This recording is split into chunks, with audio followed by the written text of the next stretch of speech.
Hello, everyone, and welcome to the With Chinese Characteristics podcast. I'm Natalie. I'm Cherry. And together we talk about topics with Chinese characteristics. So, Cherry. So, Natalie, what's our topic for today? So we're going to talk about some movies and a movement and a period in Chinese history. And that's partly brought on by the fact that all of the movies we've talked about, I guess besides 55 Days in Peking, which has its own issues, have all been pro-CCP movies. Yeah. Okay. We did Wolf Warrior 2. We did Breaking with Old Ideas. And we did Taking Tiger Mountain by Strategy. Wolf Warrior is loosely propaganda. But It's pro-China. I see what you're talking about. We're going to talk about some movies that are decidedly not propaganda. Not propaganda. Or even anti-propaganda. Yes. And I think you have more on the movement that inspired them. But essentially, these are two movies. One is called To Live. One is called The Blue Kite. I think they're actually both released in 1994. Blue Kite was 1993. Okay, 1993, 1994. Both, early 90s. Okay, early 90s. Both were not allowed theatrical release in China. Both are historical films that cover from essentially the early 1950s to early 1970s. Yeah. Well, To Live covers longer. Yeah, a little bit longer. But basically from the start of New China to the Cultural Revolution. They're inspired by a certain Chinese literary movement. So why don't you talk about that, Cherry? Yes, I like how you said a certain Chinese literature movement. Yeah. Like it's a hidden secret, which I'm about to reveal. It's probably a little bit hidden to people today in China. No, people have heard of it. Okay, all right. Don't underestimate the openness in some areas of my Chinese society. So the movement is called scar literature or the literature of the wounded. 伤痕文学, the Chinese. And it's a genre of Chinese literature which started in the late 1970s after the Cultural Revolution. And these works, they have an emphasis on portraying the suffering of the general public and especially the intellectuals during their tragic experiences of the Cultural Revolution and other political movements that preceded it. Mm-hmm. And the growth of the scar literature movement corresponded with this other movement called 拨乱反正, which literally means eliminating chaos and returning to normal policy, which was a set of policies led by the Chinese government at the time after the Cultural Revolution, led by Deng Xiaoping, who, we are cleaning up the messes of the Cultural Revolution. Of the Maoist period of China. Yes, and we're trying to move on to a new age, trying to govern, to build. It's like the Biden presidency after Trump. That is very eliminating fitting. chaos and returning to normalcy, right? That's literally his campaign slogan. Yeah. Oh God. So, and at the same time was the Beijing Spring, which is another movement, which is more naturally grown. Yeah. Which was a period of greater openness in Chinese society. And I say a greater openness, I don't mean great openness. It's all on a scale. But this was a movement where people would be having a degree of freedom of speech, freedom of publishing, freedom to commenting. And also economic freedom, which means that you could publish your own stuff and sell it for money. Yes. It didn't have to go through some sort of state-owned enterprise. Yes. Would it be, I kind of think of it as like, so obviously the Cultural Revolution was just completely bonkers. And then they opened up the floodgates and they're like, okay, let's, express yourselves a little. We're not going to, we're going to have some normalcy. And then they were Tiananmen like, Square. This goes too far. Yeah. Then Tiananmen Square happened. Yeah. Which was a, huge protest and the government and Deng Xiaoping crushed it. And then they're like, shut it down. Yeah, they've been ratcheting it back down since then. But there's this period of about 20 years where things are... Less than, more like 10, 15 years. Okay, 10, 15 years, where things are more open. Yeah. And these two movies we're going to talk about are on the tail end of that. Yes. So scar literature, a little bit more about scar literature movement. Some have been described... some described it as a second 100 Flowers movement, which I think is a bit ironic, considering what the first 100 Flowers movement was. We'll talk about during the Blue Kite if you don't know what the 100 Flowers movement is. So these works, which are literature works, focus on trauma and oppression. Obviously, they are largely negative because those were terrible, terrible times, in our histories. And by and large, they're written by people who lived through these events. Events. And there seems to be sort of a therapeutic quality to some of them. Yes, it's a group therapy. Yeah. Of a generation of people. Typically, they're not directly opposed to communism or even politics, but rather they express this, retained faith in the ability of the party to rectify its past tragedies. And also it really tries to put the humanities back into the situation and really focus on people and their experiences throughout these times. And the key difference is that these works were no longer subject to party control, which will be every work in the past 30 years. Yeah. Before this movement, in China. And they were not under an obligation to serve the purpose of political propaganda and political education for the masses. Yeah, I would say that there was this mentality in both movies of like, well, we can't get to communism without breaking a few eggs. And I think these literature and these movements are like, well, let's examine the eggs because those eggs are people that you have broken. Yeah. And we need to recognize what were the real costs. Yeah, what were the real costs of this, right? Because there was a tendency to just brush it off, right? Yes. While it was happening. And I think there's value in it not being directly anti-communism because it's not calling for a second revolution, even though you might be inspired by this. Say, oh, this was wrong. This helped me to see how wrong it was, and what are the costs if we just ignore the humanity completely and set it aside. But still, themselves were set out to examine the real experiences of people and the real history behind it. So the first movie and the scars, the generation was scarred. So Xi Jinping, current leader of the Communist Party of China, he was put on a labor farm during this time period, right? Yes. So he's one of the... Yeah. Despite all of the things he's doing now, I mean, he suffered during this period too. And these events aren't that far off. And a lot of the people who are very powerful right now in China either were affected by this, either by participating or victims of it in one way or another. So it's still very current, even though these movies are 25 years old. We're still living through the consequences or the influences of these events that were portrayed by scar literature or these two movies. Yes. One of which was based on a book that's a scar literature, but the other one was very much on par and with it. So, well, speaking of that, To Live was based off of a 1993 book, which is a little bit after the heyday of scar literature. On the tail end of it. On the tail end, but it's still related to the movement. So Zhang Yimou is a famous director and producer, writer, and actor. He's best known for the 2003 movie Hero. So these aren't like art house college political films. These are major films made by famous directors who have done big movies before and after. Yeah. Just to kind of say, so both these movies were banned in China, but they weren't like guerrilla enterprises. They were funded and they were legit movies. They were legit movies, and then after they were made, somebody in the party went, ooh. Maybe we don't release that. Yeah. But they were released internationally. So his father was an officer in the KMT, and because of that, he was under scrutiny during the Cultural Revolution and during his childhood, and underwent a lot of difficulties. People think of communism as a very sort of egalitarian thing, like your birth doesn't matter. But in Maoist China, your birth matters. Your birth matters very much. Yes. 3 generations back, it matters. It matters way more than it would in a capitalist society. Yes. Because if you're, it's not to defend capitalism, but if your father was poor and then you become rich, it's not like they take your money away because your father was poor, right? But this, if you could be a good communist all your life and then they discover your grandfather was a landlord, then during the Cultural Revolution, you're done. Yeah. So he was a farm laborer for 3 years. He worked at 7 years at a textile mill. He sold his own blood to buy a camera and took pictures. God, I didn't know that. Yeah. And then after the Cultural Revolution, when he was 27, he applied for the Beijing Film Academy. Because his father was a member of the KMT, he could not have joined the film college. But after the Cultural Revolution, things calmed down. He submitted his pictures and he got a special waiver, even though he was older.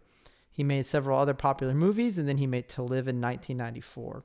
As stated, the movie takes place from the Chinese Civil War till the Cultural Revolution. So basically like 1949 or 1948 to 1970s.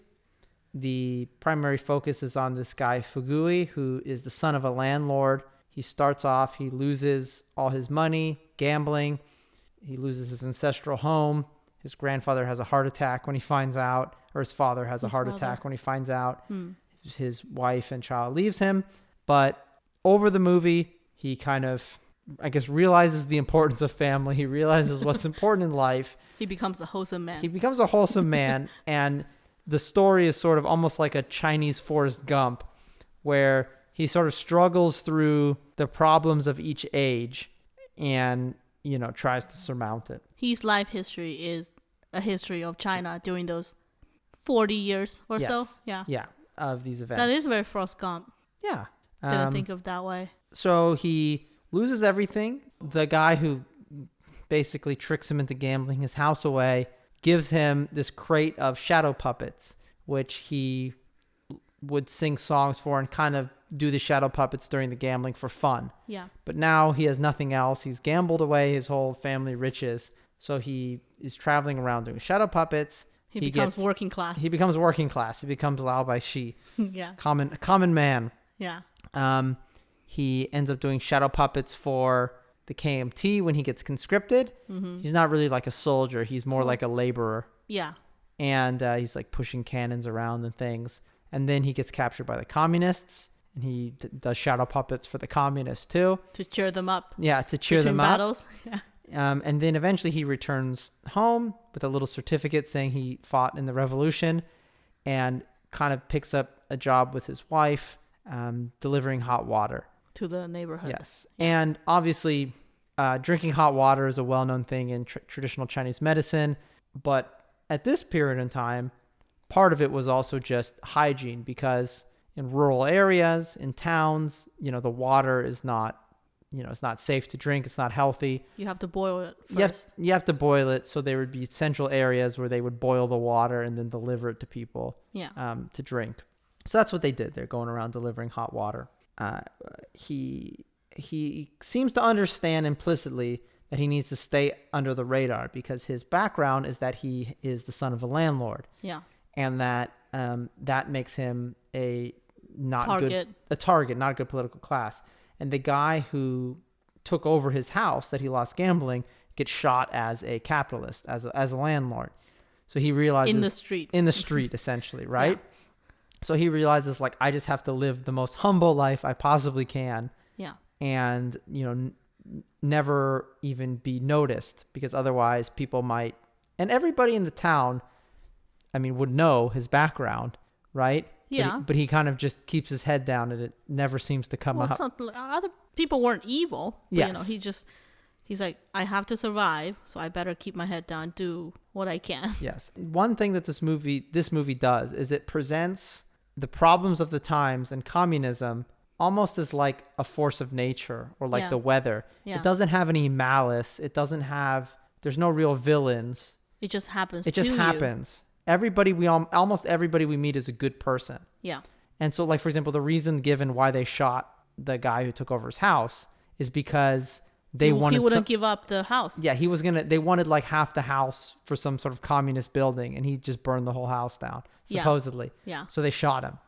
So there is this. So you're saying he wasn't perfect either? No, he wasn't perfect. But so at least there's some reason. Yeah, and we're going to talk about your movie that you're talking about, The Blue Kite, which is much grimmer.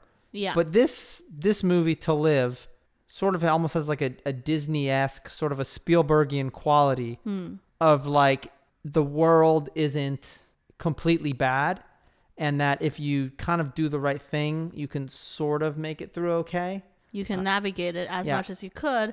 It might still suck, but there is hope. There is hope, right? And we're saying like just saying like relatively speaking, right? Yeah, Because relatively anyone, I feel like if you watch this movie, you're gonna be like, oh, this is terrible. But still, again, relatively speaking, compared to the real history and the other movies that portray the same time period, it's a very kind movie. Yeah, even the colors are kind of kind to its audiences. Yeah, even the colors and the lighting are kind of bright and cheerful. Yeah. In most situations. Yes. So it moves onward. They frame the little tattered piece of paper that says he was a member of the Red Army doing shadow puppets. Yeah. To prove that he was a good member. So in the end, it works out he was captured, right? Because if he hadn't been captured and didn't have that paper, he could have been shot too. I don't think the paper mentions that he was captured. I know. The paper mentions that he's a good revolutionary. He's a good revolutionary. He got to frame that so he can protect him. Yeah. Later on. So we go through the various historical things. We go through the Great Leap Forward. It doesn't really focus on the famines and the food production part of it because this takes place in a town. Mm-hmm. So instead, it's the steel production. So very famously, Mao didn't like centralization. He wanted everyone to make steel in all the villages. So we have this whole thing where they want, they're taking all the pots and pans from everyone and old bicycles and, bits of metal and trying to make steel. Can I add a little bit of background to that? Yeah. It's almost so that there was a slogan at the time that we're gonna reach England's economic level in 3 years. We're gonna reach America in 5 years. And one of those, how do you measure that is by your steel production. Mm-hmm. And how do we increase that? Well, everyone has a backyard, has some pots and pans. You make some steel in your home.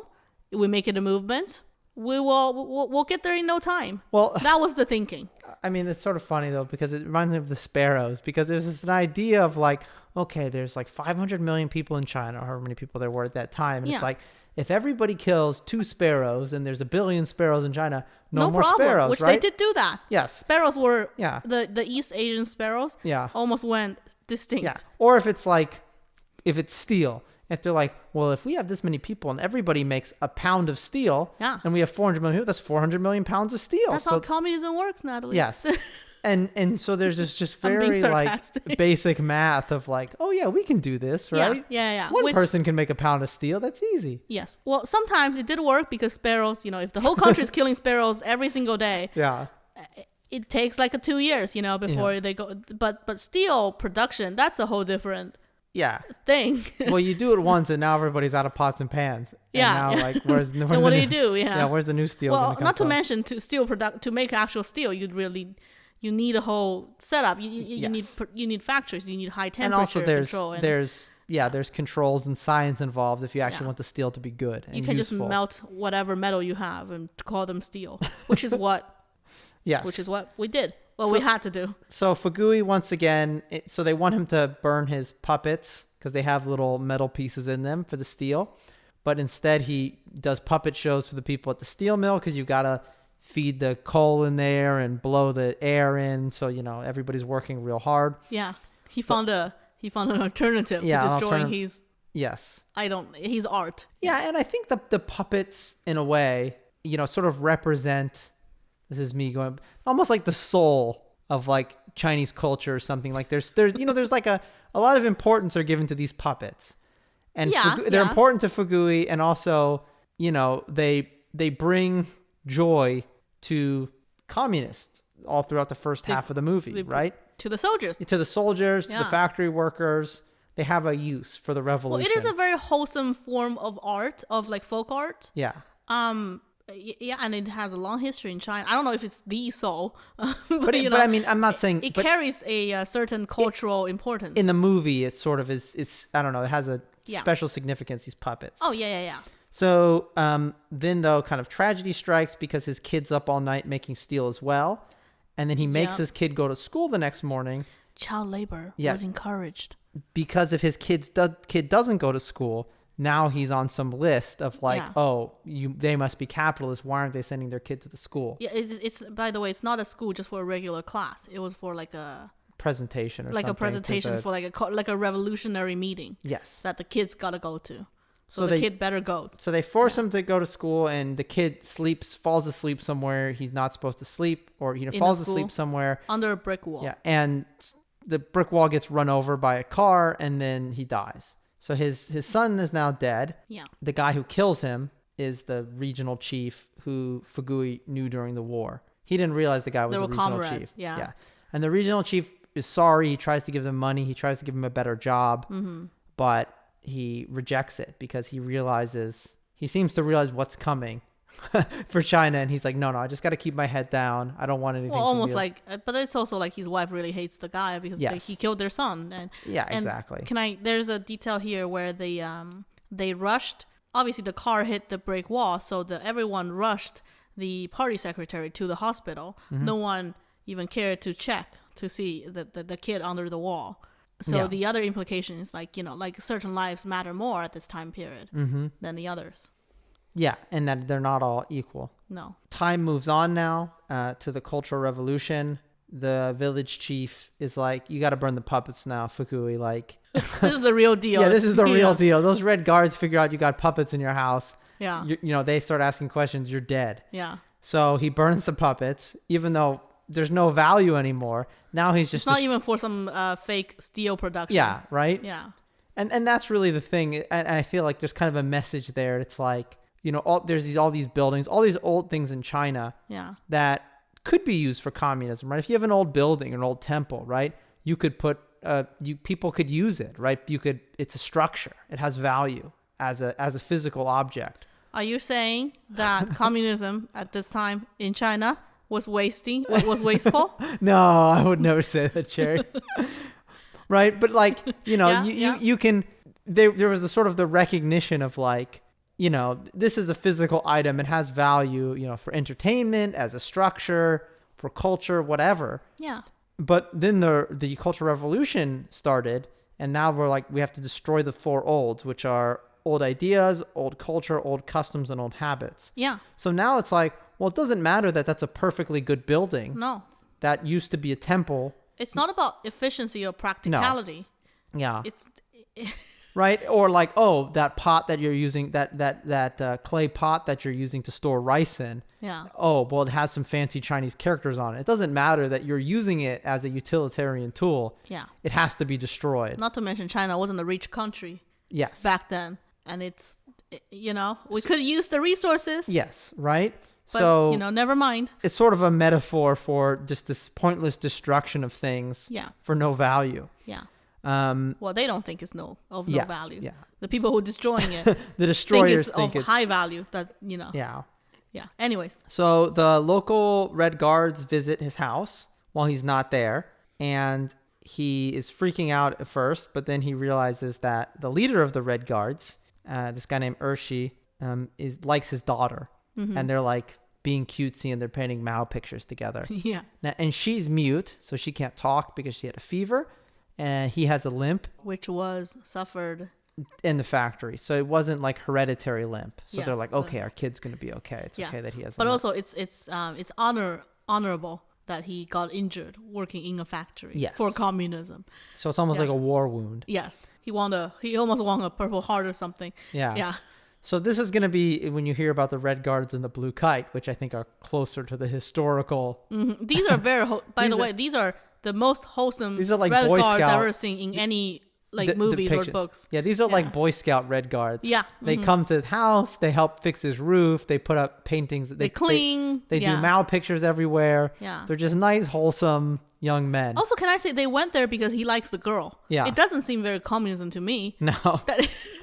It was about private desires. Yeah, he doesn't seem like his heart's really in this whole Red Guard thing. Yeah. But he came from a red family. Yes. Back in the days when you say he came from a good family, you don't mean like his family has means. No. You mean his family was like workers, there was no... It means there's no... landlord or... You mean there's no target in his family that somebody can find and then destroy their life. Yes. Right? Yeah. So his family is a good red factory worker family.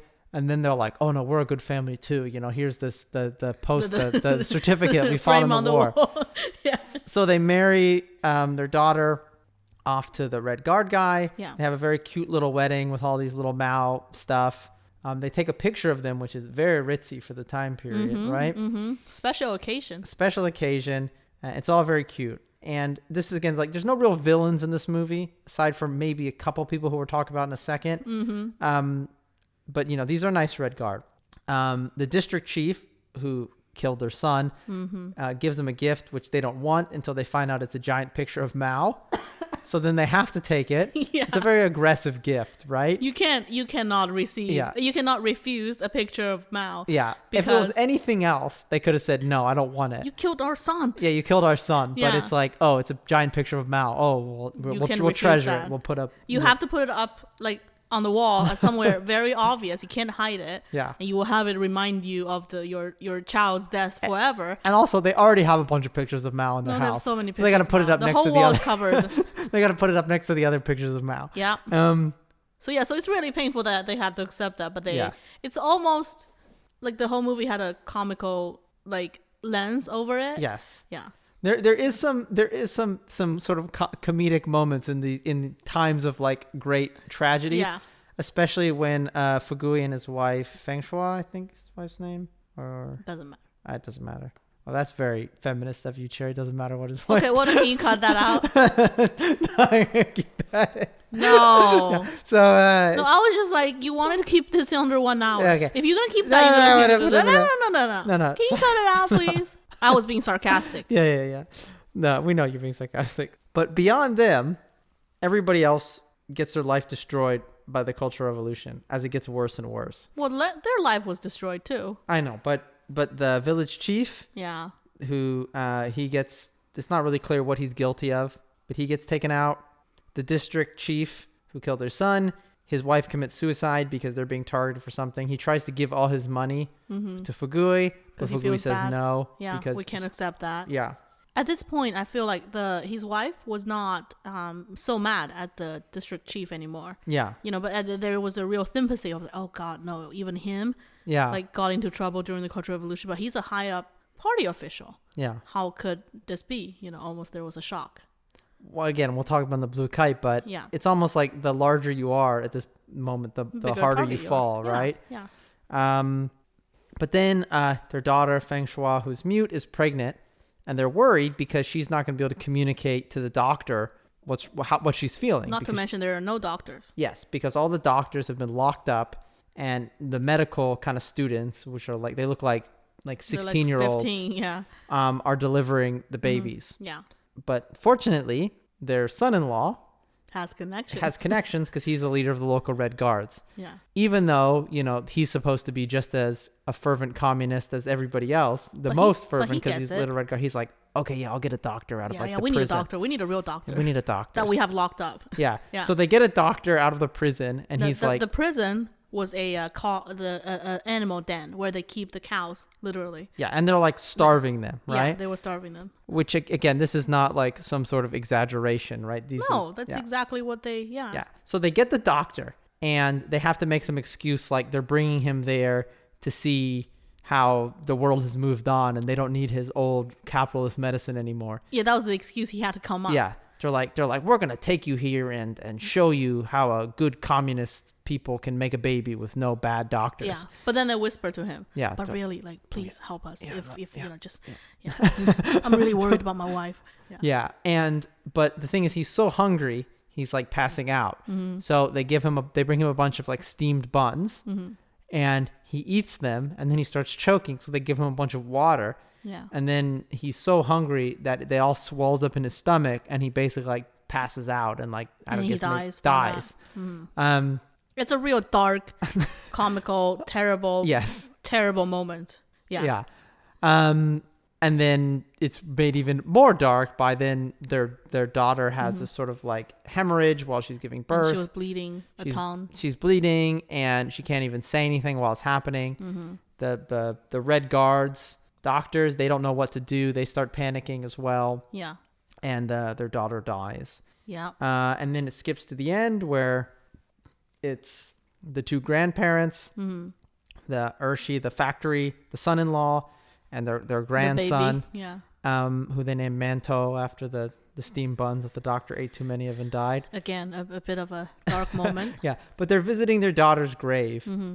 And there's a sort of kind of, I guess, bittersweet, forced hopefulness. Forced hope when the movie ends. Yeah. So overall, can we talk about the Red Guard doctors for a second? Sure. Well, one of the things the movie does is there's no real villains. Mm-hmm. Almost everybody we meet their heart's not in it. Yeah. Right? They're just pretending. They're just pretending because they know they have to be pretending. Like the village chief is like, you know what it's like? What? If you listen to our our episode, What's 2 it episodes back, it's like these fake boycotts. Oh yeah. We're all just pretending. Yeah. Well, some people aren't, right? But the village chief, he's like, Fugu, you got to burn the puppets. Yes. He doesn't like stomp in there like, how dare you have these puppets? He convinces him. He's like, no, you got to burn the puppets. Yeah, we don't want to get into trouble. Yeah, we don't want you to get in trouble. And he was real concerned that he might get into trouble because he gets it. Yeah. The only people who are really seem to be full believers are, I think there's 3 of them. These 3 like doctor student girls. Yeah. Who are helping ladies give birth. Yes. And they're like real arrogant, and they're like, when they try and ask questions, they're like, do you not trust communist doctors? Yeah, the parents were like, oh, our daughter's, not deaf, what do you call it? Mute. My daughter's mute, she might not be able to say anything. If you could please just take good care of her. They're like, do you not trust the party's, ability to choose, like, the doctors, which are us, who are definitely not educated to be a doctor whatsoever, and we've locked up all the doctors. Yeah. So we can't even ask them anything. And the parents are, oh, no, of course we trust the party. We trust Chairman Mao. And, it's so political. Everything's so political. Even a question like that was political. But then even these, right, that were kind of the most gung-ho true believers in those moments. Then later, a few minutes later, when the daughter was bleeding out on the table, there was a real moment of panic. And there was a real moment of fear from their expressions where they obviously made the mistake. And they can't correct it, but they understood what the weight of their failure. Yes, this life is gonna be. They're not just like, oh, she. That's it. That's it. She's a capitalist. They're freaking out. Yeah. And in that moment, they realize it. Yeah. And so that was kind of humanizing. Yeah. Humanizing. So even they are sort of humanized, and and the only real villains we see in both movies are almost like mobs, or kind of like a mob mentality. But individual people are rather humanized. Overall, this movie, I think it's either watch of the two. The colors are bright, the lighting's good, and you don't have to know as much about Chinese history, I think, to enjoy it. I think anybody could watch this movie and get a good glimpse. So, Cherry, on to the depressing stuff. Oh, the second movie we're going to talk about is called The Blue Kite. It's a more depressing movie, but I almost think it's a more, you will see if it's worth, I would recommend it. Yeah. So the movie was made by Tian Zhuangzhuang, another 5th generation director of China. And he grew up, during the Cultural Revolution. And he approached the screenwriter, which was this female screenwriter that I really like, that said that he wanted to do a story. And he said, what if we make a movie from the perspective of a child who grew up, from when the child was a toddler to essentially their teenage years, see this time period, all these political movements through his eyes. And essentially that timeline aligns with his own life. In a way, he was the child. Or the people who wrote the movie. It was their own perspective. Yes. Because these are all people who lived through these events. Yes, as children, as teenagers, or as very young adults, right? So, the movie called The Blue Kite, it was released in 1993, and it was never allowed to. It was allowed to be made in China. It was never allowed to be aired in China or got into the theaters, but it was very famous internationally. And the actress that played the main character won Best Actress in the Tokyo movie festival in 1993. So it really was, again, very famous internationally. The story, the child, the innocent eye, from whose perspective we see everything from, was this kid called Tietou. And the movie starts with his parents' wedding. At the starting scene of the movie, a couple of young people and their best friends are celebrating their scheduled wedding. All of a sudden, the radio started playing this public alert that Stalin had passed away. And instantly it was understood that the wedding needs to be rescheduled and delayed. And because the Red World at this time was very, very much tied together and close to another. And Mao was a big fan of Stalin. Yeah. And this was 1953. And Stalin's death had shocked, the red world, and even these unnamed people living in Beijing, getting married, their life needs to be sort of, altered in a way. So because you can't have a joyous occasion when Stalin has died. Yes, and the funny thing is, all the young people in the room heard this, and instantly their face changed, right? Instantly, as if the sky was not gray enough, it turned even more gray. Yeah. And however, their mother, this elderly lady, asked, "Oh, who's Stalin?" And throughout the movie, it was sort of implied that there is this group of people, the elderly, right, that were outside all these political movements. They might be too old. They might be illiterate. Yeah. So, it's hard for them to involve them or to mark them as the enemy of the state. And I think the movie, this is sort of a start to the movie to sort of show that in this period of China, everything is political. Yeah. There's almost like no such thing as a non-political act. Mm-hmm. Even, we talked about For Pest campaign, even like bugs and animals can be That's political, yeah. Yeah, right. There's capitalist birds and there's communist birds. Yeah. And, it's almost like, like masks were for a while during COVID. Yeah. Of like, oh, it's not a public health thing. It's almost like you're signifying, your allegiance to a tribe, whether or not you're going to put on a mask. Yes. Everything, is like this. And so you see throughout the movie things that you would assume would just be a personal choice or not mean anything. The characters really sometimes agonize over them or have to really watch what they're doing. Because you don't want to make one wrong step. Yeah, one wrong step and you're done. Yes.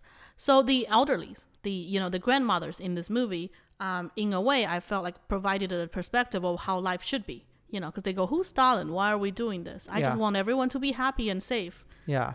But the young people don't have the luxury to say that because everything to them has to be political. Yeah. Yeah.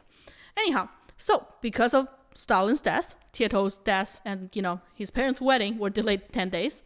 And their life, essentially, Tietou's, the beginning of this child's life was altered by a political matter, right? Mm-hmm. And then we fast forward to 10 days later. It was the wedding, and it was a very cute little wholesome wedding. And they were dressed in traditional Chinese wedding attire. And they did have to bow down to Chairman Mao's picture, as if, Chairman Mao. They didn't have to. They were privileged. They were privileged too. But Chairman Mao was, in a way, remotely officiating the wedding. Yes. So it's almost like a god or a spirit or something is they're invoking Mao's like blessing on this marriage. Yes, right. So the I guess she's no longer a girl. The wife, she is a school teacher, and her husband is a librarian, works for a university, which at this point everything is public. Like he works in a public university. He's a man of the party. Yes, essentially, and then a few years later, Tietou. By the way, the child's name is literally Tietou, like called Ironhead. Maybe has a very hard head. I don't know. A few years later, Tietou is a toddler now, and the 100 Flowers campaign had begun. Mm-hmm.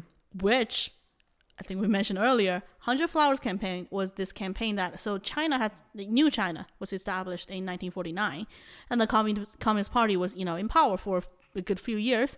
And then 7-8 years later, they go, okay, so how are we doing? Let's collect opinions from our party members, right, and our officials, our workers, workers, our people who work in the government, in the system. Get some feedback. What can we do better? Yeah. And everyone was encouraged to speak out. But it's not even just encouraged; it's very bureaucratic. It might even be down to like your factory, your university, whatever, your department is like, okay, we need 10 criticisms. We need 10 opinions. Yeah. It was a political task. Yeah. And you have to get those 10 opinions. It's not like you could just say, nope, everybody likes what's going on. Yeah. We don't have anything to say. Yeah. You can't say that. You can't even say that. No. Right. So, and Tietou's father, the husband, the librarian, was really agonizing at this time. He's like, the school really seemed to want the school really seemed like they want me to write some opinions, or write some criticism of the party and submit it. Should I do this? Should I not do this? But he seems to recognize that that's dangerous. He does, which is why he was agonizing over it. He doesn't know what's the right thing to do because, the right thing is not like morally what's the right thing to do, but rather the right thing to do. What's the safest thing to do. So eventually he does write something, again, because it's a task assigned to him, and they submit it. And just like everyone else who did that, 6 months later, it's like, well, you are not revolutionary enough. Yeah, why'd you submit this criticism of the party? Yes. It didn't come that direct in his case, but, you know, it was the 100 Flowers campaign, then it was the anti-rightist campaign, which, you know, we got to recognize who's the rightist amongst us. And they are the enemies of the state. They are the enemies of the revolution. That apparently is still going on, even though China has been liberated in 1949, like 10 years ago at this point. And there was a scene at his university where the party leader was really, like, you know, troubled by they were having a very serious discussion. And the discussion was that, Chairman Mao said 5% amongst us, you know, amongst us, like the people of China or the people of the party, are rightists. They are hidden enemies of the revolution. And they must be evenly statistically distributed across every... Yes, and, you know, if that means if we have 20 people who work for the library or our department, one of us must be a hidden capitalist, rightist. Yeah. Are you saying no? Are you saying there will be 2 of them? Are you saying Chairman Mao could be wrong? Yeah. So it was all taken in a very literal way. And it's like, okay, well, we have to then pick one person and submit them. Yes. And they have this big meeting, right? They have this big meeting of the entire department. It looked like it was about 20 people. Yeah. And Tietou's father, the librarian, who's a very good worker, decides that he really has to go to the bathroom. Like, he can't hold it in anymore. It was a very long meeting. You know how political meetings go. Yeah. Well, I don't, but, you know, people at the time do. And so it was a long meeting. So he had to go. So he's like, okay, I'll just quietly go to the bathroom. So he went and he came back and he walked in the door and everyone else turned their head around and looked at him. And at that moment, it was something subtle had shifted in the room. And we, as the audience, completely understood what was going on. Yeah. Which was like a hidden bomb. But, you know, he sort of didn't.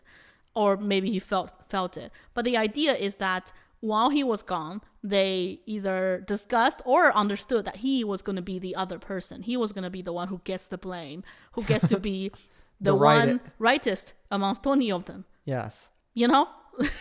So, because, you know, how dare he goes to the bathroom for his own private needs during a revolutionary cultural, during a political meeting or something. He's not devoted enough. So because of that mistake, also the fact that he did write some criticism of the party only helped with the situation. Which they told him to write. He gets labeled the rightist of the department, and he gets sent to a labor camp up north. Where he essentially gets worked to death. Yeah. Well, so the official death, the reason of death was that he had been hit by a tree that fell down when he was laboring away at the labor camp. Yeah. The conditions of these labor camps at the time were famously terrible and tough. Didn't have enough to eat. You know, working conditions were terrible. They were working long hours. They were discriminated because he might be an intellectual librarian. The worst kind, because he can read, I guess. Yeah. So that was, again, the official death. But to die in a labor camp was not uncommon at all. You could reasonably be really worried that they might never come back if your family gets sent to a labor camp. Yeah. So that was the fate of Tietou's birth father, his mother's first husband.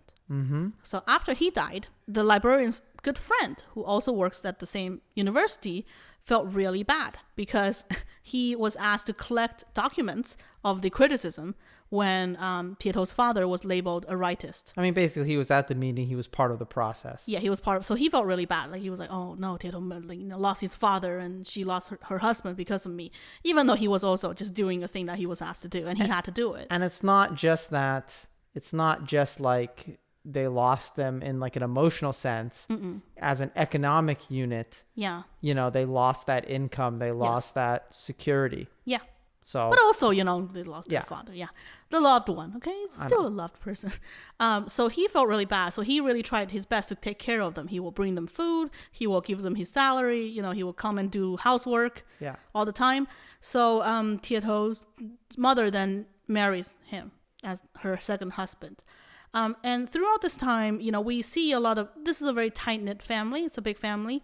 So Tieto's mother has several siblings. Her oldest sister is this OG revolutionary, and at dinner table she would always talk about her times in Yan'an with Chairman Mao, toughing it out at the, so those are the early stages of the revolution before everyone had followed Mao. Yeah. Before the CCP became a big party. Mm-hmm. So she was a hardcore revolutionary, and she's not married. She completely devotes herself to her work, and she's like a high up party official. And Tieto's uncle was this pilot in the military, young, carefree, lighthearted, dashing fighter pilot, handsome fighter pilot. And he has a girlfriend, almost a fiancée at this point, because she's part of the family. She comes over to a dinner, the children love her, and she's also in the military, and she is a dancer in the performing arts troops. Yeah. And she's pretty and young, and the drama there is that she got asked to dance with the party leader. She got picked. Yeah. And she refused. Because it's basically like a sexual harassment thing. Yes. And she refused. She's like, what? No, I just want to practice my dance and be a better troop or whatever. And not like dance like on a festival. Come to this No, come to my apartment afterwards. Or come to this dance party. Yeah. So she refused, and they're like, oh, you don't have the cultural, you don't have the revolutionary devotion that's needed. So they send her to a factory instead. They're like, you can no longer be a dancer. They sent her to the factory, and she understood that's what was going on, even though she, still said no. Mm-hmm. And then they called her back and said, hey, do you want to go dance to you can come back if you agree to dance with the party leader. Yes. And this party leader, I think never shows up. We don't know who he is, but he's the villain, right? Yeah. And she says no again. And this time they put her in jail and it's because she and the older sister, right? These people are very much unlike the people in the main characters in To Live. These people are very much in the system. They're in the military. They work for public universities. They're party officials. They are the ones that build up the system. Yeah, and they can't get away from the party because they're part of it. No, they can't, right? So either you agree to dance with the party leader or you get sent to jail. You can't just find a job. Yeah. That's not how it works. Also, people can't find jobs at the time. There's no free labor market. Mm-hmm. Anyway, so she gets sent to jail. The uncle, her boyfriend, also turns out that he has eye disease, and he's turning blind, and there's no treatment. And it's almost like the same as the mute daughter in To Live. The implication, I think, was that the medical treatment, the resources at the time was very scarce. Mm-hmm. And even if people have a disease and they turn blind, that's what they gotta accept. So this dashing young pilot is turning blind, and his girlfriend is sitting in jail, and they basically broke up. And the understanding is that she thinks that now she is this. Both of them view themselves as a burden, essentially. As a burden, yes, and they still love each other very much. And you can see that. But she goes, oh, I'm in jail for a terrible reason, but I'm no longer a revolutionary. So if he marries me, he's no longer going to be a good revolutionary, and he's going to get into trouble. Mm-hmm. Which is a very, I don't know, sad product of the time, right? You know what I mean? That is what happens. And again, I think that's compared to Live, where you have also two people with some sort of a disability. Yeah. And it's a much more cute story. Yeah. Right? Mm-hmm. And I think Blue Kite is a little bit more of a realistic view of or I guess a more pessimistic view of what happens to people. Yeah. So these two young, beautiful, just, lighthearted people, happy people, just has very terrible endings. Yeah. But back to Tieto and his mother. She married her second husband, who's a very good husband, who's very diligent, and devotes himself to their lives, to the stepson and the wife's lives. And one day he falls down and cannot stand up anymore. And he gets sent to the doctor. And the conclusion was basically that he was malnourished for so many years, he has organ failure. And he's to die at a very young age. At a very young, he was I don't know, at 30s. Probably he's late 30s. And one implication is that he always gave Tieto and his mother his share of the food. But also, again, malnourishment was a very common thing at the time. and food scarcity was real, right? So as someone who had lived through the Civil War, then Great Leap Forward, and all these years, it wouldn't be uncommon for someone to die of years and years of malnourishment and starvation. And also, when everything is public, eating and how much you eat is a political act. Oh yeah, you better not be fat and eat too much. So when you all have shared kitchens and cafeteria, you know what I mean? If you get a second serving, or you know what I mean? They might give you the food, but someone's going to go, Yeah. You're also overworked, by the way, right? Like all these labor camps and stuff. So he dies. The second husband of Tieto's mother dies. And then they find her a third husband. And the understanding is also like she has a son to raise. They're not a rich family, she's a school teacher. Yes. And it's all, you can't hoard money, so you need a good source of income in order to keep feeding the child. So these are partially utilitarian acts. Utilitarian decisions. Yeah. Yeah. So they find her a third husband who is this retired party official. And he is much better economic standing than she was. So they move in with him, and he lives in this little two-story building, tall ceilings, big windows, bright hallways. Modern looking.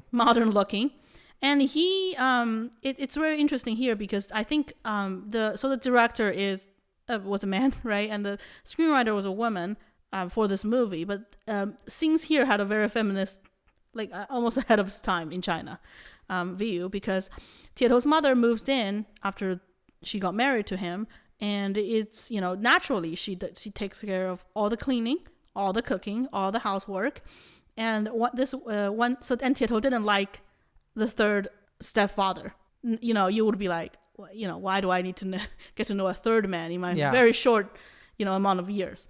Why do we have to keep moving? And why can't we just have a stable life, stable home? But I don't know. Ask the party. Ask Mao. Yeah. So Tieto, the child, was a teenager at this time, didn't like the father to begin with, right? And one day, Tieto's mother finished cooking dinner. Dinner was ready, and so she was calling everyone to dinner. And Tieto joked, almost like snarkily to his stepfather, said, "Hey, the servant is calling you to go to dinner." The joke is that his mother moved in, and it's almost like a living-in servant as a wife, even though we live in a communist country where women hold up half the sky. Yeah, but I guess not. So I think the indication here is that it's not really. Yeah. It's not to say he's a bad person, the husband, and then they do show him really do care for her, despite the understanding that she used to do all the housework and all the cooking. And he cares for the child as well. Like, he tutors him and cares for him. So they grew fond together. Yeah. Right. And he, as all of the father figures are decent, reasonable people. Yeah. They're all good people. Yeah. And they're all destroyed by the party, as we'll get to. Yeah. So so he's a retired party official, pretty high up, because, he gets that house, and the indication that he was pretty important. And he loves calligraphy, reading, writing. He's a very cultured man. Trey, that sounds like those might be some of the four olds right there. Right, exactly. So, and this is the year, like this is, we get to like 1965, 66, Cultural Revolution was starting. And he knows, he sees the writing on the wall, right? Yeah. So he started burning his books, which was just heartbreaking. He started burning his own calligraphy work. And we even see, I guess, sort of a representative of the outbreak of the Cultural Revolution, where, Tieto. Yeah, and he goes to a school, and they don't his school, and he doesn't like the principal. The kids don't like the principal, because he makes them study and take tests and stuff. Yes. And there's this moment of almost like forbidden transgressive glee, where they realize they now have the power, because the Cultural Revolution is basically Mao telling people, you don't actually have to listen to any of the rules of society. You just have to follow Ignore the laws. You just have to follow what I say. Yeah. And interpret what I say freely, please.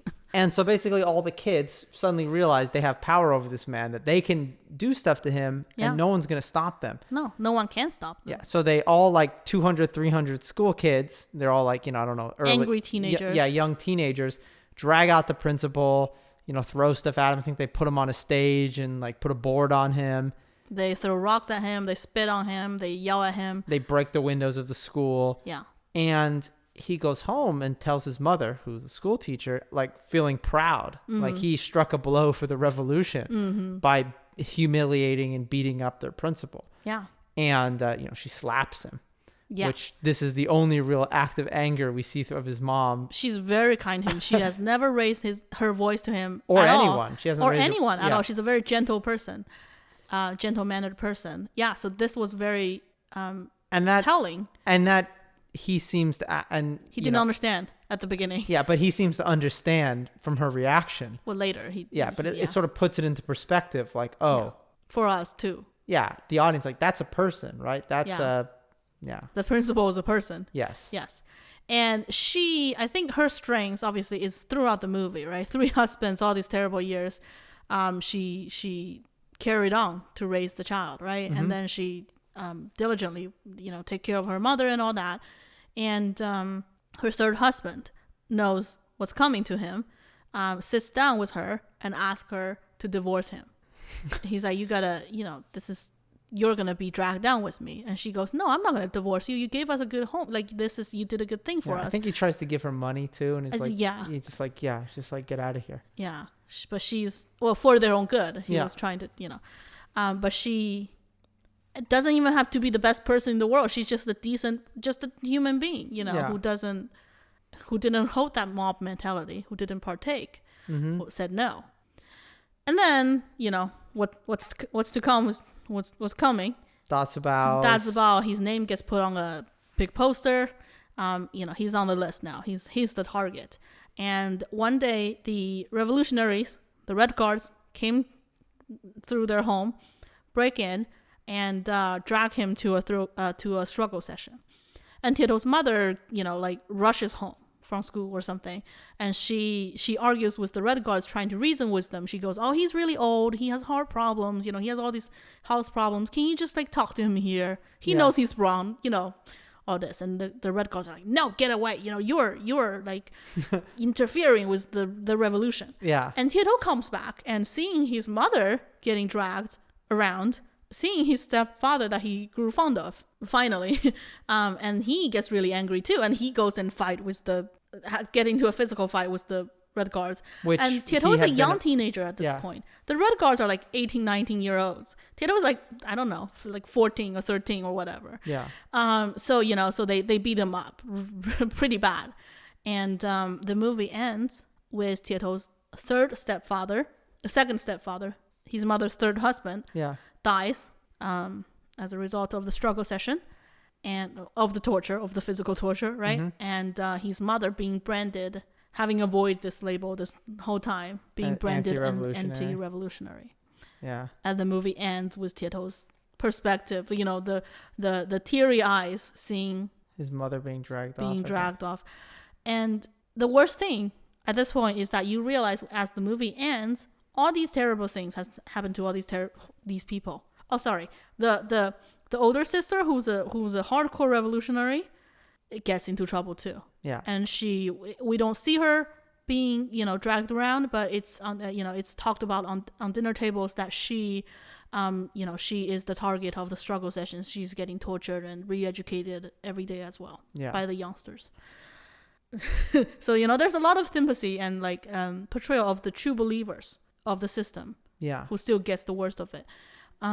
But anyways, the worst part is that you end with the movie, and you realize this was 1976, and all these people have 1967.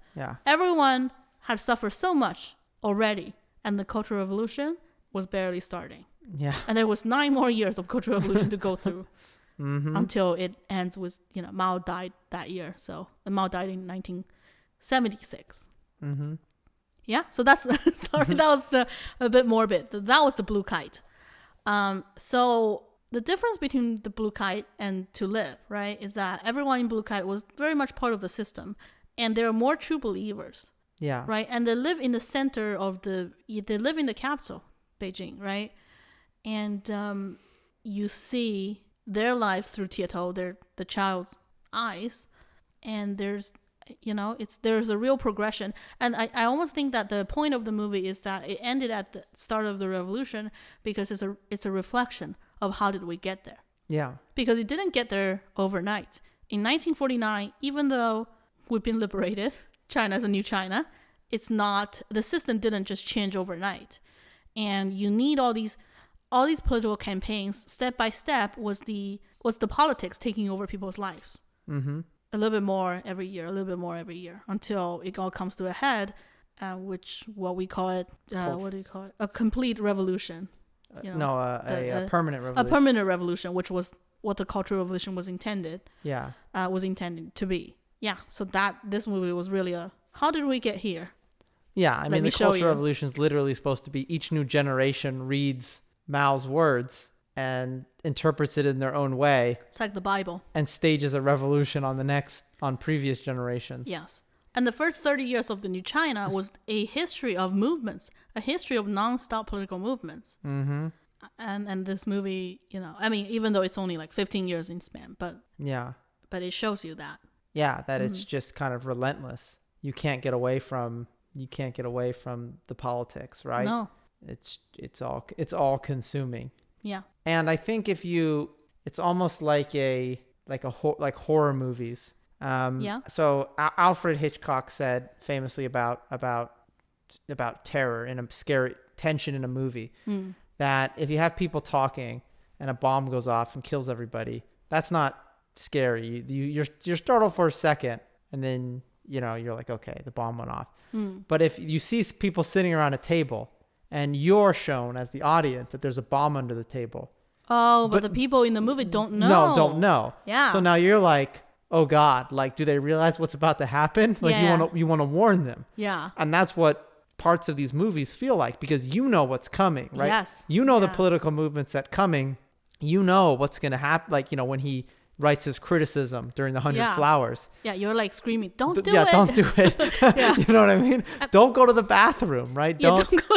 Just hold it in. Yeah, just hold it in, pants. right? Yeah. Yeah, don't do it, right? Yeah. Because you know what's coming. They don't know, right? Yeah. To a certain extent, in both movies, the characters can kind of sense it. Yeah. But they don't fully understand it. No. Because we have the benefit of. And they even think, oh, it's not going to be that bad. I should trust the party. Yeah. They literally say, I should trust the party. They want to be better, so I should write this criticism as they ask me to. Yeah. I should comply. Yeah, and there's so many things.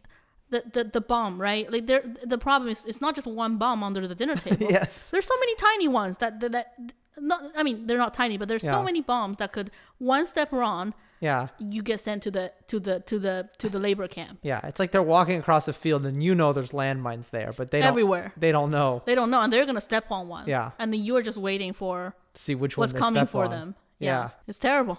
it is. And it's real. That's funny because these are intended to be portrayal of like real history or as close to real history as possible. But we're comparing them to by people who lived through them. And we're comparing to Hitchcock. But I mean, I think like horror movies, like the what do you call it? Like the bird movie? The birds? The birds, yeah. It's like that. Well, because I think the people who the directors and the writers of the Scar literature, that's how they felt, right? They're putting what they felt during these time periods. Yeah. This sort of oppressive, this feeling like you're always just one wrong move. Yeah. One act away from everything getting destroyed. Yeah. In the Blue Kite. And Mrs. Blue, actually, like Lan Tai Tai, like her last name is Blue. The landlord lady? The landlord lady. So she was a landlord, she was a capitalist, I guess. Her family owned like land. So she actually owns the apartment complex that Tieto and his mother, like everyone lives in. And it's not like a grandiose apartment complex. No, it's like a little tiny it's like a little courtyard with maybe like, 10 rooms or something. Yeah. So, but she owned property. That's more than most people. Yeah. And she is devoted because she's like, yeah, I'll do whatever the party wants me to do. So, she gave up her apartment, like she just gave up the rights to the apartment complex before she lowered the rent as the party asked her to do so. And she has like all her decisions in giving up her properties and she's given them to the public, which means the party. Yeah. She's followed the party very closely and did whatever the party wants her to do.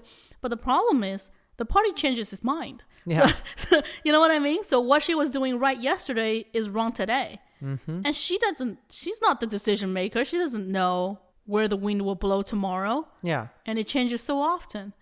So even though she did everything right, you see her getting struggle sessioned during Cultural Revolution at the end of the movie. And she was a real nice lady. She always gives, like, she's a nice grandma. Yeah. She's not bothering anyone. She's giving children, like, snacks all the time. And she doesn't own anything at the end of the movie. She owns nothing, right? She's giving it all up. But she... Doesn't matter. At one point, she was a capitalist. Yep. Yeah. Well, I think we can both recommend heartily both of these movies. Yeah. They think they're as close as you're gonna get to, I don't know, realistic depictions of these events in major films. To Live was kinder still than the Blue Kite. But you couldn't even make To Live today. There's no way you could make To Live and release it. I mean, you can't even make the 800 like properly. I know. Without getting censored today. So we might never get movies like this again. Well, you don't know. I know, but they exist. I have hope. Yeah, I'll have hope too. They exist. They're good. They're easily available. I mean, they're on YouTube. I don't know if they're supposed to be, but they are. Well, how about we will endorse wherever if you can get your hold of them. But I think we don't endorse illegal downloading or torrenting. You don't know if they're illegal. That's good YouTube's point. problem. If you can watch them, you should. I would recommend it. Yeah. Yeah, I recommend it. It's worth the time. If you're interested in these time periods of history, but if you watch Blue Kite, maybe don't do it if you're already in a bad mood because it's very depressing. Yeah. Everybody dies and has their life destroyed. These are good movies, so I think they are like just like technique, cinematography wise. They're artsy movies. I still think they're good. Yeah. Well, anyway, that is our episode. So hopefully you enjoyed it. I'm glad we did this instead of talking about Fu Manchu. So look out next time for we're going to have our last episode, and then we're going to take a short break for season 3. Yes. Last episode of the season. Not forever. For the season. Yeah. Yeah. Keep subscribed. Hopefully we're renewed by our expensive contracts for another season, Cherry. That we have given ourselves. Yeah. Hopefully the network renews us for season 3. Yes. Yeah. The network is what? The cat. The network. The producer who's sleeping next to us. Yeah. The cat. Our cat is our producer. Anyway, thank you for listening and have a nice day. See you next time.